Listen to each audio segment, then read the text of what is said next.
Hello, everybody. Welcome to this week's edition of Daily Kos The Brief. It's our weekly show about politics. I'm Marcos Molitzis. I'm here with Carrie Alaveld, and today we're going to keep talking about the Grand Republican crack-up. It is the absolute shit show on their side. And Carrie, this episode and our guests this episode were your idea, and so let's you can tell us who the guest is and why you thought it was a good idea to have him on to talk about this topic. Well, we're having on, and I hope I'm not slaughtering his name, but we're having on Aaron Rupert. Okay, he's going to come on in a second. He can tell me if I get it wrong. No, you got it. But I don't know him personally. I just follow him on Twitter. He's a real person. He's not a bot. He listens. The thing is that I cover the Republican Party all of the time, right? I'm most of the time. I'm basically covering the field, the infighting between, the Senate Republicans and Trump, and the Senate Republicans and themselves, the Senate Republicans and the House Republicans, all of these like divisions, in the party that are really, causing them major electoral trouble. The donors, the grassroots activists, the MAGA voters, all these divisions, right? I do not listen to like every, crazy Trump rally. I do not listen to all the Fox News stuff. I listen to a bunch of podcasts. I follow people on Twitter and whatever who do. I hear clips that I would never have seen without them. I cover things because I see things, for instance, on Aaron's Twitter feed, and I say, oh my God, that's crazy. I've got to cover this. So what we're doing is we're bringing in Aaron because Aaron basically, drinks this stuff in 24/7. And we want to hear just how bad it really is, because as much as, what's interesting. Okay, actually, let's bring him on and then let me say something that's interesting. All right. So Aaron Rupert is an independent journalist, publisher of the Public Notice newsletter on Substack. He covers U.S. media and politics, but really covers the craziness of the Republican Party. You can find him at Twitter at @ATRupar.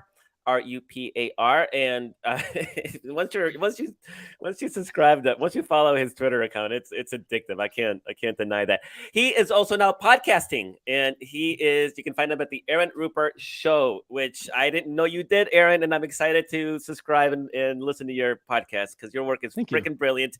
Carrie's idea to bring you on was inspired. So happy to have you on. Yeah, thanks for having me. Yeah, go ahead. Let me just intro a question to you by saying that, the trap that the media fell into in 2016 was to cover every stinking thing that Donald Trump said, right? I mean, wall-to-wall coverage of all of his rallies and, tracking down all his voters and all this stuff, right? Okay, so I feel like this cycle is both similar and different. And in the sense that Trump still gets dominant media coverage. Obviously he's now the first former president to be indicted, criminally indicted.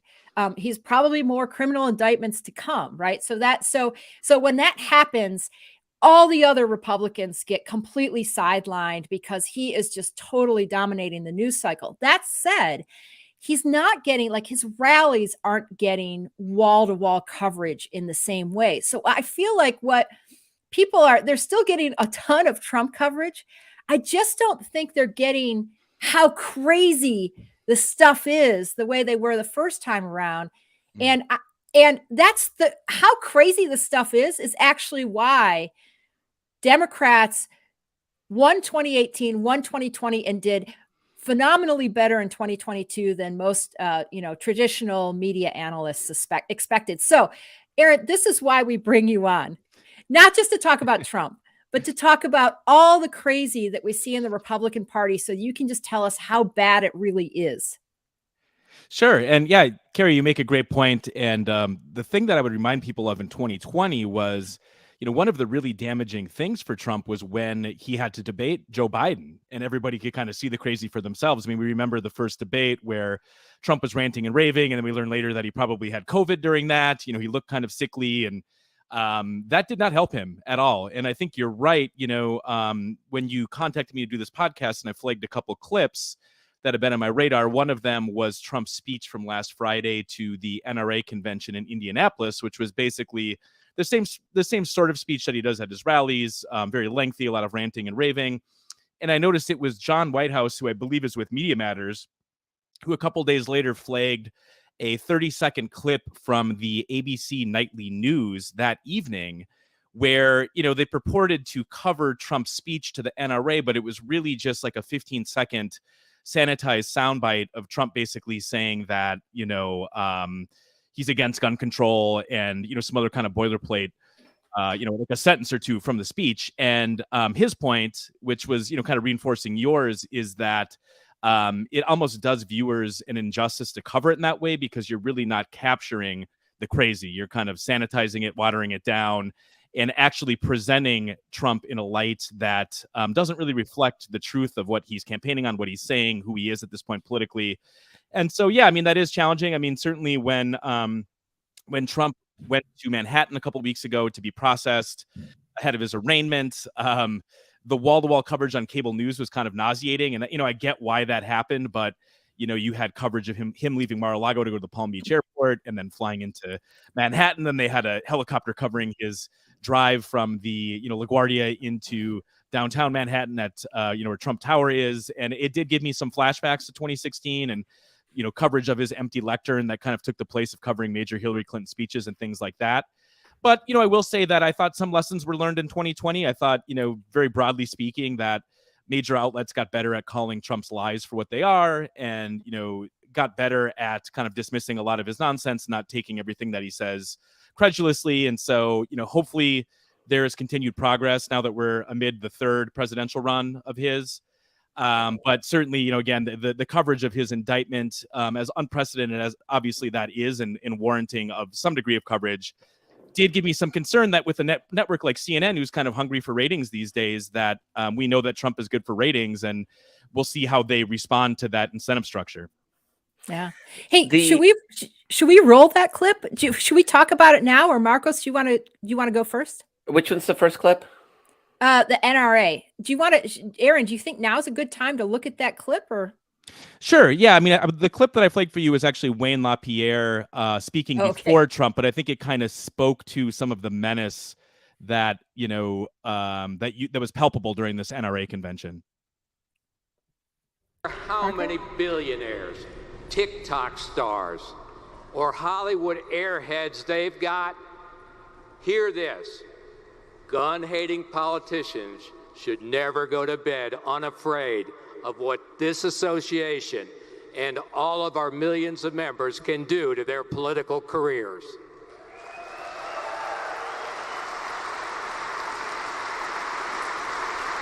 Because you fight like hell for freedom and you get more of it, one member at a time.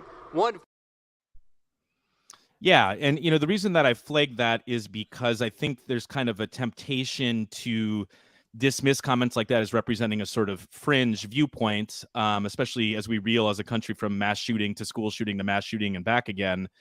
But, Trump headlined that event. Ron DeSantis did a video message there. Basically, every Republican presidential hopeful spoke in some form. Nikki Haley did a video address. Chris Sununu was on stage there. Mike Pence was on stage there. And so, the point that I was trying to make by kind of flagging that for everyone is that is still, the mainstream of the Republican Party. And obviously LaPierre's comments, he works in some plausible deniability where he makes sure to mention that, politicians should go to bed afraid of what, we can do to them electorally or something like that. There's always kind of that next clause that creates some plausible deniability, and Trump is good at that too. But, this is what the Republican Party is. And so when you see like the ABC Nightly News report that, basically mentions that Republicans are against gun control, but they support hardening schools or something like that, when you actually watch what these events entail, you can see that doesn't really reflect the reality of what's going on. And so, that can present kind of a dangerous, distorted view of things to viewers who might not understand necessarily what they're voting for if they just get their information from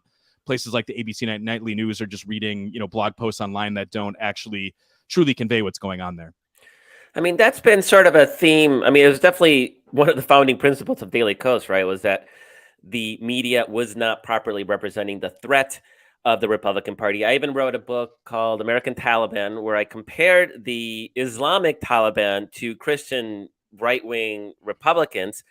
And I was attacked by my own side, by liberals attacked me for being unfair to conservatives. And all of this is not playing out exactly as I wrote about. Because those of us who are immersed in these sort of partisan waters and are paying attention to what conservatives are saying, and you more than most, you understand that threat, and it's real.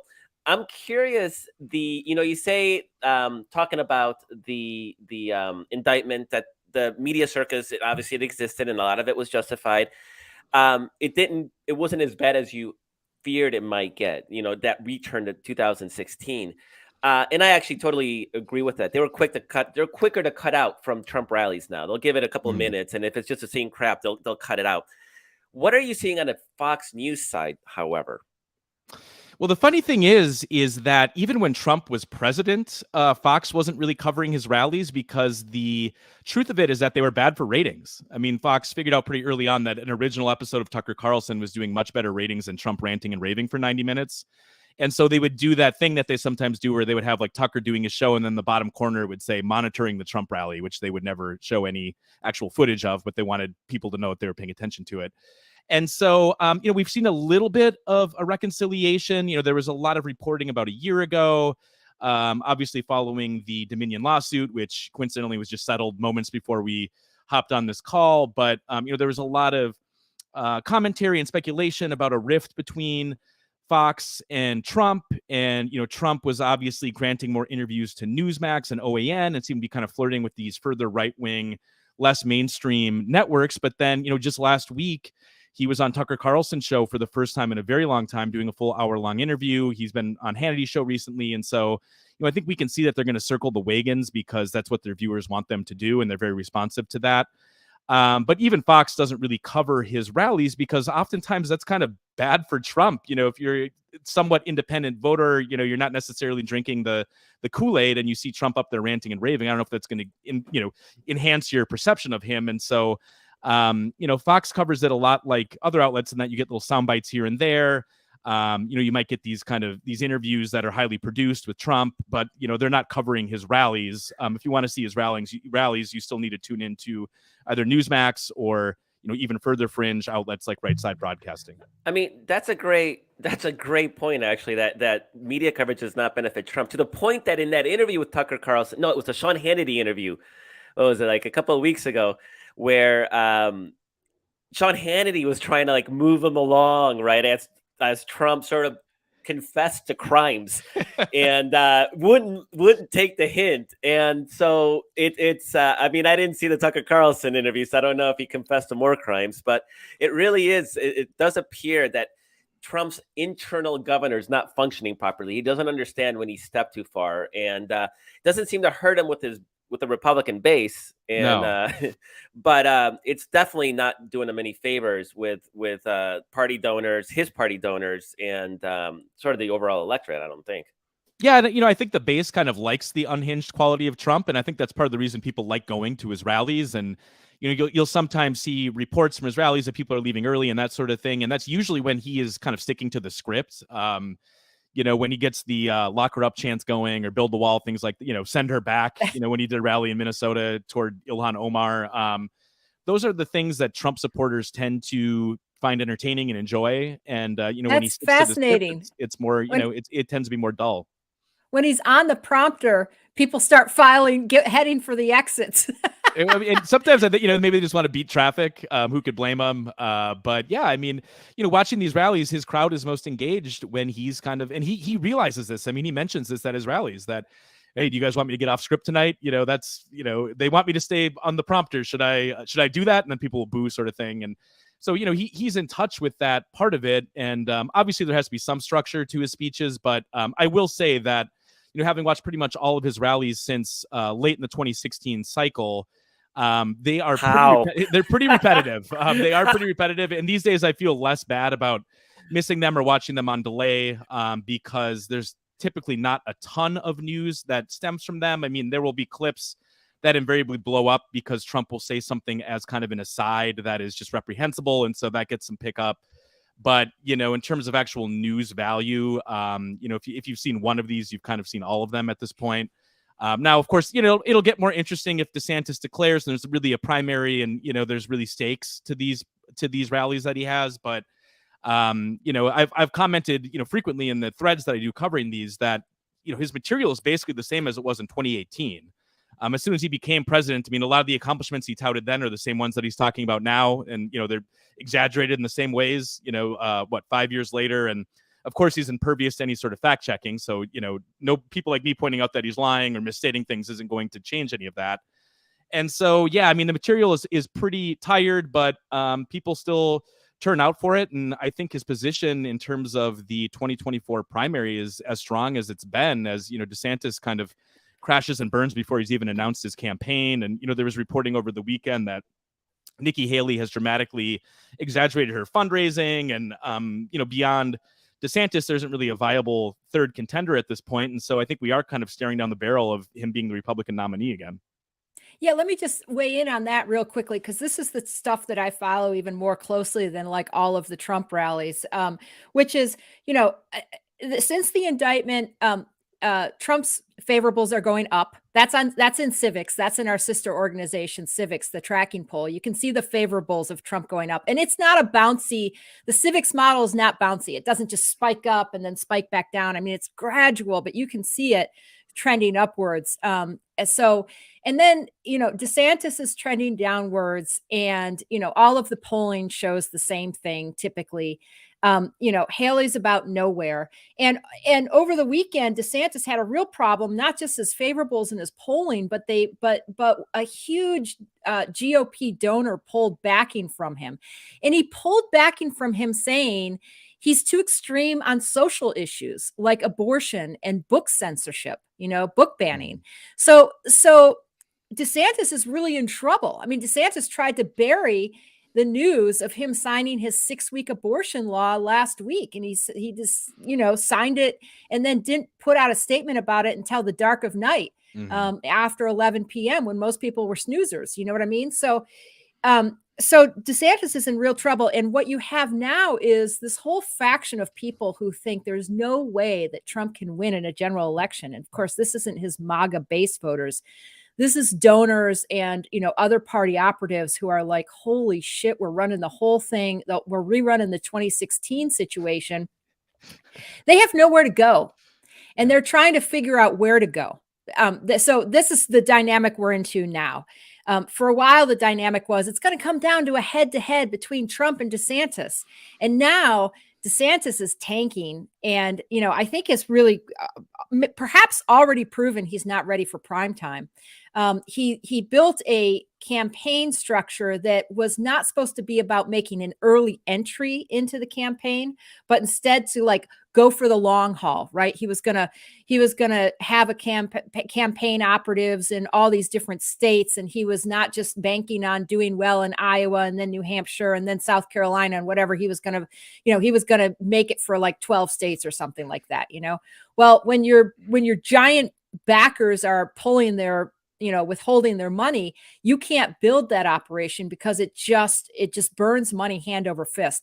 So anyway, that's just an overview of where we are. Like the GOP field now is entering a slightly different stage, which is almost, I don't want to say this too definitively, but it almost feels like a post DeSantis, what the hell are we going to do now sort of stage, right? Right. But I want to key in on something you said, which is a lot of the Trump rallies are reruns, right? And what I do get the sense is, though, you know, I've heard him deliver this "I am your retribution" line. Yep. They're coming after us. We can't let them sort of stuff, right? And it does seem like, even though, you know, a lot of his one-liners that have been popular, he's replaying those, I feel like there's a darker element to what he's selling now. And I wonder if you think that's true, or you would weigh in on that. Yeah, I think that's right, actually. And I think, a lot of it stems from the big lie stuff, in the sense of, he's still pushing that on the stump that the election was stolen from him. And so there's kind of this element of, we were screwed and we need to get back at the people who screwed us. And, part of this con, as he would characterize it, is obviously the indictment in Manhattan and the possible indictments that he faces, federally and then also in Georgia. And so, there were always ingredients of that with some of the deep state stuff, which goes back to 2016. And then, a big part of 2020 was campaigning against the deep state, whether that was Fauci or, Mueller, people like that. But I think now the attacks are kind of more on the very foundations of democracy, free and fair elections, counting votes, that sort of thing. And obviously that's very, very dangerous.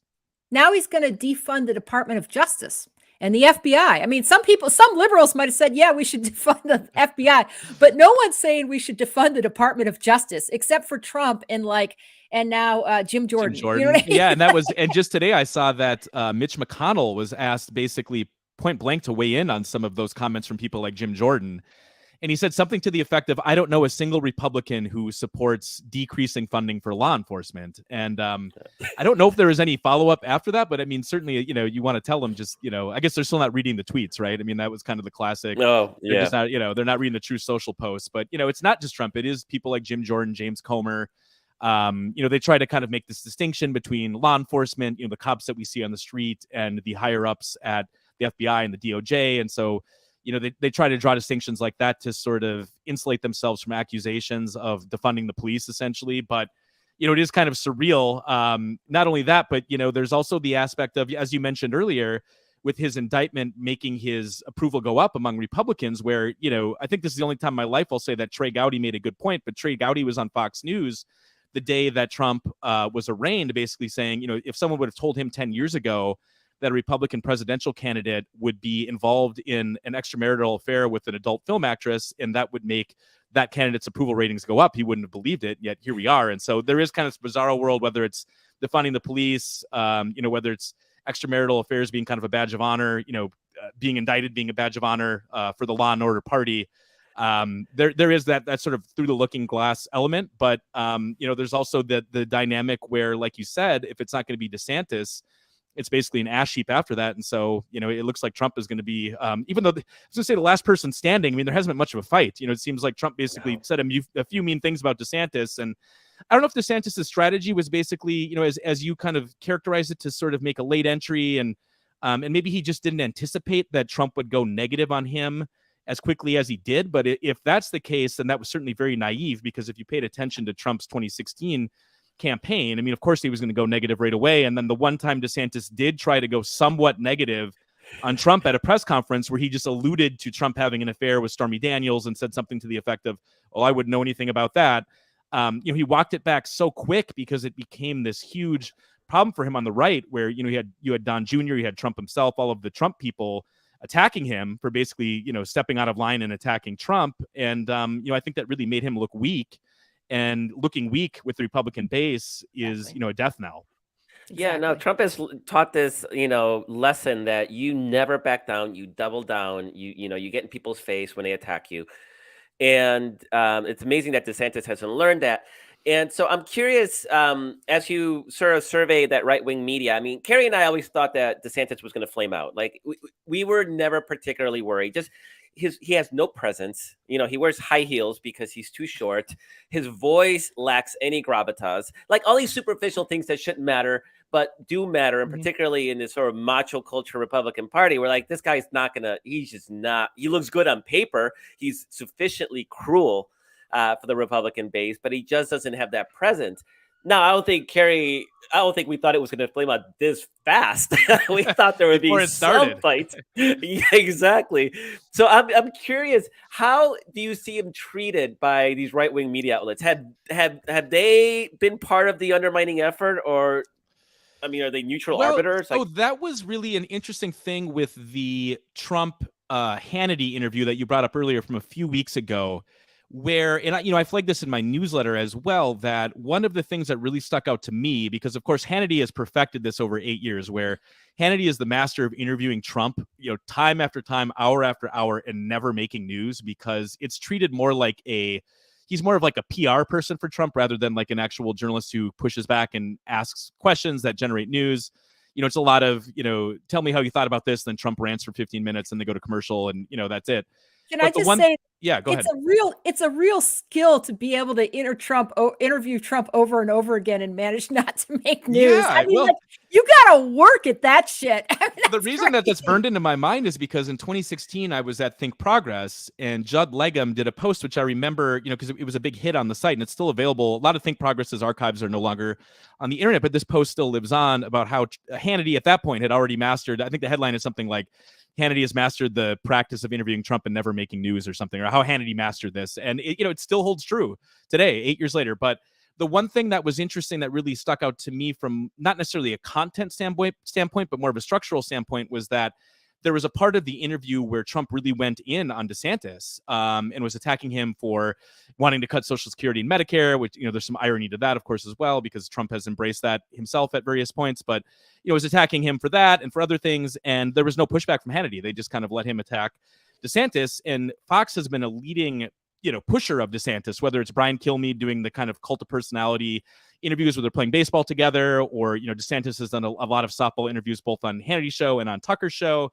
But that to me kind of marked a little bit of a subtle turning point where, here's Trump attacking this guy, which if any other Republican was doing that, Hannity wouldn't let that stand, but it was okay because Trump was doing it. And so, today DeSantis was getting a lot of coverage on Fox over his feud with Disney. That press conference he did yesterday, basically threatening further legislation to punish Disney. Is it positive coverage? Sort of neutral, positive-ish, because obviously Fox is very invested in the fight against wokeness, as they put it. And so that's part of that, and so it certainly wasn't critical. And the fact that they were talking about it, I think, is meant to kind of portray DeSantis positively. So I don't think they've totally pulled the plug on that. But, certainly... Isn't that the press conference where DeSantis was like, I don't know exactly what we're going to do, but we could build a prison across the street. I mean, this is the type of stuff they're saying. This is the Republican Party, right?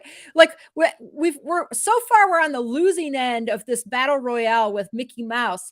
And you know what we might just do is build a penitentiary on the other side of the street. And then we'll see if the parents bring their kids to our state. I mean, isn't that, am I wrong? Is that what happened? You're absolutely right. And I think that even Trump recognizes that this kind of looks bad for DeSantis. I mean, he had, which I sometimes feel bad amplifying Trump's True Social posts because you don't want to do that uncritically, but he did have one attacking DeSantis today over the fight with Disney and basically saying Disney is winning this, which I think my caption is something like, the worst person, .jpg or whatever, because, it reminded me of that Onion article about the worst person, making a great point. But, so there's kind of, yes, he is still getting that sort of coverage, but it's like he's become kind of this punchline already. And, whether it's the attack ad that Trump is running about him eating pudding with his fingers or, there's kind of this clownishness to DeSantis that I think is going to be really hard for him to overcome. And, Trump already has basically the 30% of the Republican base that are basically cult members of his already. And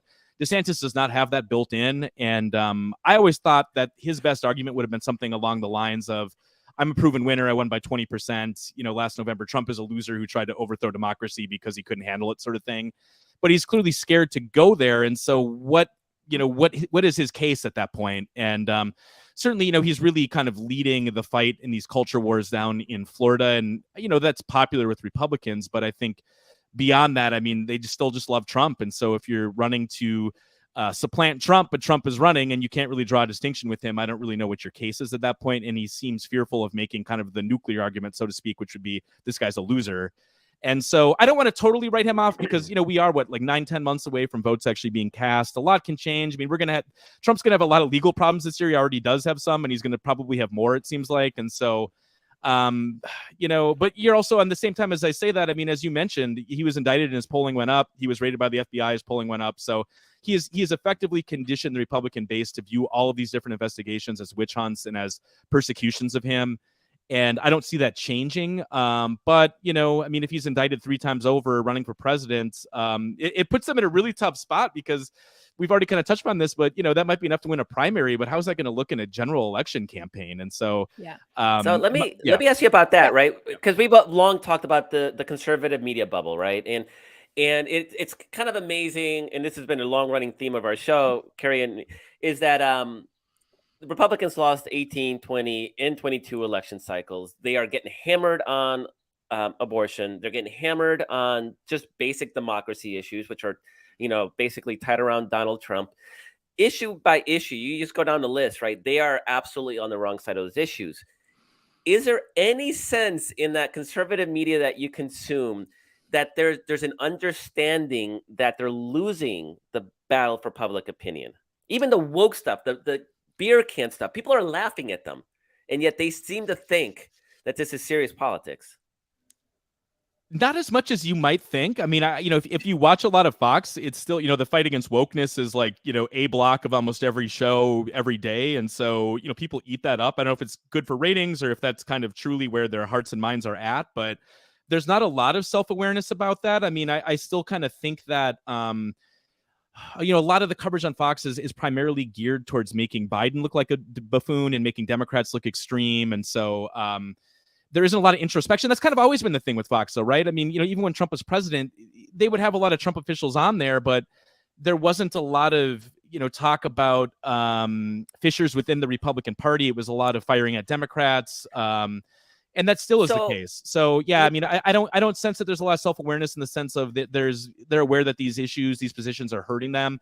It's still kind of, focused on the, the next day, the next news cycle sort of thing. So Carrie, let me, one really quick follow-up. How do they explain? Okay. How do they explain things like losing the Wisconsin Supreme Court justice race? You would be shocked by a lot. You would be shocked at how little coverage that got on Fox. It's like not even talked about. That's right. And they're very good at that. I mean, there's kind of this perception, I think people like, me and you, where we're news consumers, we work in media. And so this is a big story. You got to cover it. I mean, Fox is very good at ignoring stories that are bad for politicians that they are supporting in one form or another. And so I can't even remember seeing any coverage. I mean, not that I'm watching every second of Fox, and you're actually kind of planting the seed where that would be interesting to pull some of the transcripts and do, it's always interesting to do the comparisons of how many times Wisconsin came up versus Bud Light or something like that. I'm sure you would find that Bud Light was talked about 10 times more than the Wisconsin Supreme Court races. So they just ignore it. And in other news, no, okay. So let me just say, let me see if I can wrap up a little bit where we were and just segue into something real quick before we have to let you go, because we promised we wouldn't keep you too long. But here we are, we're running into 40 minutes. Sorry, Aaron, that's just the way it goes here. My brother is picking my daughter up from daycare. That was my heart out. So I'm good for at least another 20-30 minutes here. So finally, a good use for siblings, right? Yeah, absolutely. So, shout out to Chris if he sees this later. Yeah, he's in the car right now. Okay. So of course, Fox, I mean, all they're doing is building viewers. They want more viewers. They don't want to upset viewers with news like Wisconsin, right? They just, that's why they just do so little coverage of it. And they don't want to upset viewers with news that maybe all this stuff is not going so well. These politics of wokeism. By the way, I saw, I just covered today a focus group of swing voters, Trump in 2016, Biden in 2020, swing voters, two focus groups in Pennsylvania, Musket battleground, right? And they were not hot on the anti-wokeism. Even there were 5, different policies that they pushed, and they showed them to these voters, and these voters were like, yeah, I mean, maybe I agree with one or two of them, and some of them just thought they were all bullshit, but they didn't say, they were all like, this just seems far right to me. They're, catering to a very specific audience, all this stuff. So the wokeism isn't doing anything for swing voters. Okay. It shows in the polling, it shows in the focus groups. But back to the Republican field, it seems to me that, I mean, I am not going to give an ultimate prediction like this is the way it's going to be ever about what's going to happen, because we are in such ahistorical times. Who the hell knows, right? But I do think DeSantis has proved a couple times he's not ready for prime time. His whole bent was, I am basically Trump without the baggage, but that was step A of getting his name recognition and his likability up. They never had a plan for when he was going to have to confront Trump. And that's why he did so poorly when he did it, and they backed away from it. And now they've got nowhere to go. I suspect that if anyone is going to have a chance at Trump, a couple of things are going to happen. It's not after the first indictment. It's after like 4 indictments. Once we're 4 indictments in or something like that, 3 or 4 indictments in, all these people are like, we're not going to let him do that to our guy. Times. Yeah, historical times. All those people who are like rallying around Trump are going to be like, we're screwed. I mean, there was a real group of people considering DeSantis for the mere fact that they didn't think that Trump could win the 2024 election, general election. And they liked Trump, but they just didn't think he could win it. So they were looking elsewhere. Now they're all back to rallying around him. And then there's got to be that nagging, point at some point in the background that says, listen, about 3 months ago, I thought this guy was going to lose the general election. And now that he's got 4 indictments, I kind of think I might have been right about that. Right now, that's not going to be the whole MAGA base. That's just going to be the group of people that were kind of shopping around for alternative. And those people will eventually, I think, be back in the market. I'm envisioning a scenario where the Republican Party might be able to take on Trump now, right?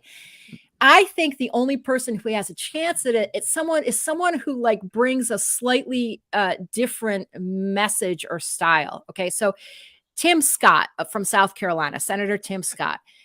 Maybe someone like him who is, who's very conservative, but has sort of a positive biographical story. I don't know. Maybe I don't think Nikki Haley's it, but like maybe someone like Chris Sununu. I actually think Brian Kemp would have a chance, but he's sort of ruled out. He's trying to raise his national profile, but ruled out running in 2024. But like, Chris look, Christie's coming out swinging at Trump. Yeah, so if anybody's going to take, right, it's going to be one asshole going after the other. Right, exactly. One a-hole taking down the other a-hole. I mean, that's the thing, though. If you get a Chris Christie's not going to win it. I just really don't think that's true. But if Chris Christie gets in it and starts, trying to get some body blows because he doesn't have a fuck to give, right? If he gets in it and starts doing that, and then Trump's got 4 indictments against him, and then it's like a pile on, right? Not one of them can take on Trump. It's got to be like the whole apparatus coming in, not just the anti-establishment. It's like the whole apparatus, right? And then someone like Tim Scott emerges. But the problem, and where I'm going. The problem is that even if in a general election, even if Tim Scott, like a more positive type guy, gets on there, he still has to deal with Trumpism and the Republican Party and how crazy it's gotten, the extremism. And so what we saw, and this is a clip you flagged, and I want to just give a quick intro to it. But Tim Scott goes to New Hampshire, and he's making kind of his first visit there after announcing that he was going to do a presidential exploratory. And by the way, I don't think we mentioned it. He's South Carolina senator, Republican senator. Yeah, right, exactly. So we did this. So he goes on this first trip to New Hampshire, and he gets asked about. It was the day after DeSantis had buried that news about signing the 6-week abortion ban, which is extremely unpopular. I mean, just so everybody knows, I know you don't, some people don't think about it. Most women do, especially women of childbearing age, but some men maybe don't think about this. It's 6 weeks is basically like a total abortion ban. I mean, most people don't know they're pregnant at 6 weeks. So if you ban abortion to 6 weeks, it's like a total abortion ban, essentially. Okay. So anyway, he gets asked about how he feels about a national abortion ban. Okay. And before we queue up and run this, I just want to say he went through a total evolution over 24 hours of what he was talking about in terms of the national abortion ban and the decisions that and what he was going to back, whether it was going to be 12 weeks, 15 weeks, 20 weeks, whether the states should take care of it or it should be a federal ban, blah, blah, blah. But you get just a little insight into how difficult that was for him by the excessively wide pivot he tries to make from the national abortion ban to Janet Yellen in this clip. Walter, are you there? Are we running it? Yes, sir. Would you support a federal ban on abortions? I would simply say that the fact of the matter is when you look at the issue of abortion, one of the challenges that we have, we continue to go to the most restrictive conversations without broadening the scope and taking a look at the fact that I'm 100% pro-life. I never walk away from that. But the truth of the matter is that when you look at the issues on abortion, I start with the very important conversation I had in a banking hearing when I was sitting in my office and listening to Janet Yellen, the Secretary of the Treasury, talk about increasing the labor force participation rate for African-American women who are in poverty by having abortions. I think we're just having the wrong conversation. Yeah, We're having the wrong conversation. to give you a little behind the scenes here on that, this actually happens more often than you would think, where I was watching that on Newsmax, and the reporter who asked the question that led to that comment was a Newsmax reporter. So that was part of the reason that they broadcast that part of his media scrum. But as I'm posting that, I mean, the caption, I think my caption was something to the effect of, "This is quite the epic word salad from Tim Scott," or something, on a national abortion ban. Well, I'm posting this like not really thinking that it's going to blow up, and then I actually had to kind of watch it a couple more times where I realized, and then I transcribed what he said, like just how absurd what he was trying to say, how nonsensical it was. But I wish I would have clipped it a little bit longer, because then I got a lot of replies that were kind of like, well, what was the rest of what he said? And he really, that was the meat of the clip. He kind of just pivoted to other, he basically kind of stopped what he was saying, and then someone else asked him a question. That was the end of it. But had I known that was going to do, many hundreds of thousands of views, might even be over 1 million views at this point, I would have clipped it differently. So anyway. He makes a good point that the real conversation about abortion is Janet Yellen. That's a fantastic, excellent point. I'm sure it's a political winner. He's probably gotten so many votes. Swing suburban voters are like, whoa, we got to give this guy a second look, because the abortion discussion is about Janet Yellen. Yeah. Well, go ahead. Yeah, I actually think he made kind of a good point there. It wasn't the one he meant, but we're just having the wrong conversation. And that's true. The Republican Party is just having the wrong conversation about abortion. And they're really in a lot of trouble over it. And he spent 24 hours trying to clean up a mess, and he still doesn't know where he's on abortion, on a national abortion ban or anything else. So anyway, sorry, go ahead, Aaron. I've always kind of felt like there's a way for, like, I'm very pro-choice, and but I think there's a way for Republicans to talk about this that doesn't tie themselves into knots like that. Where is it really impossible for him to just say, I am pro-life, I believe that at conception that's a human being, and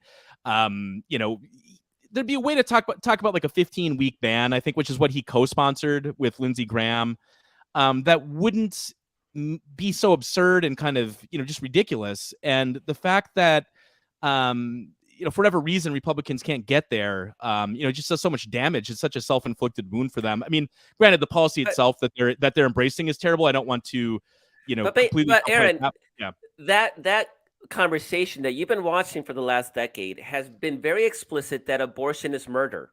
So how can you then come in and say, you know what, 20 weeks is fine, murder up to 20 weeks is fine? Sure. They have boxed themselves into that corner. It's this bubble of theirs have created the conditions that they can now not escape.